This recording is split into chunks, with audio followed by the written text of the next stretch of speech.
বিসমিল্লাহির রহমানির রহিম। আসসালামু আলাইকুম রহমতুল্লাহি ওয়া বারাকাতুহু।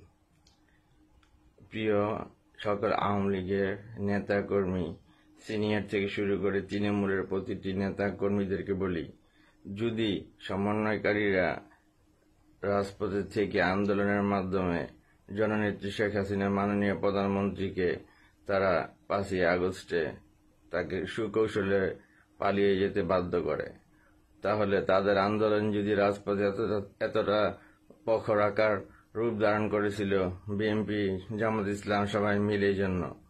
আর আমি বলি, আমি তো আওয়ামী লীগ করি, আওয়ামী লীগের দলের কোনো দোষ নাই, দলের মানুষগুলোর দোষ আছে। তাদেরকে আগামী নির্বাচনে আমরা সবাই জাতি ধর্ম নির্বিশেষে, যারা আওয়ামী লীগের আজকে 40 থেকে 44% লোক আওয়ামী লীগ করে, তারা সবাই তাদেরকে বয়কট করব এবং আগামী নির্বাচনে অংশগ্রহণ করব। যারা অতীতে এমপি ছিল তাদেরকে বহিষ্কার করা হবে বা তাদেরকে উপদেষ্টা মণ্ডলীর সদস্য হিসেবে রাখা হবে। আর রাজপথে যদি তারা শেখ হাসিনাকে তারা এদেশ থেকে পালিয়ে যেতে পারে আন্দোলনের মাধ্যমে, তাহলে আমরা আওয়ামী লীগ করে আমরা কেন পারবো না? আমরাও পারবো। বর্তমান উপদেষ্টা সবগুলোকে দেশ থেকে পরিত্যাগ করতে ইনশাল্লাহ।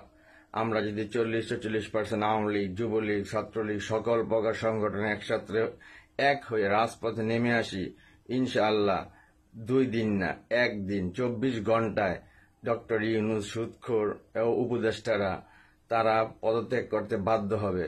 যদি কারো মনের ভিতরে ইমান আকীদা ঠিক থাকে এবং দলের প্রতি মায়া মমতা ভালোবাসা থাকে, তাহলে আর নয় নীতি কথা হবে রাজপথে, কথা হবে স্লোগানে, জীবন দিব মরে যাব, জীবন নিব মারব, এই হবে আমাদের প্রতিজ্ঞা। আর আমরাই পারবো। ওরা যদি পারে আমরা কেন পারবো না? আওয়ামী লীগ কি এত দুর্বল? না, দুর্বল না। একটা শক্ত হাতে বৈঠা ধরার মতো এখন কোনো মানুষ নাই, কোনো নেতা নাই, কারণ সবাই করাপ্টেড। যারা অতীতে এমপি ছিল বা এমপির পোলা এমপি হয়েছিল তাদেরকে সবাই বয়কট করি। নতুন যারা আছে তাদেরকে দিয়ে বাংলাদেশ আওয়ামী লীগকে শক্তিশালী করার লক্ষ্যে আন্দোলনে ঝাঁপিয়ে পড়ব। ইনশাআল্লাহ আন্দোলনের মাধ্যমে উপদেষ্টাদেরকে পদত্যাগ করে আগামী নির্বাচনে বিপুল ভোটে নতুনদের দ্বারা আওয়ামী লীগের এমপি, মন্ত্রী ও দলকে সাজানো হবে, এই আশা ব্যক্ত করি। নেমে আসুন মাঠে, প্রতিজ্ঞা করুন, জীবন গেলে চলে যাবে, জীবন নিতে হলে নিব, মরতে হলে মরব।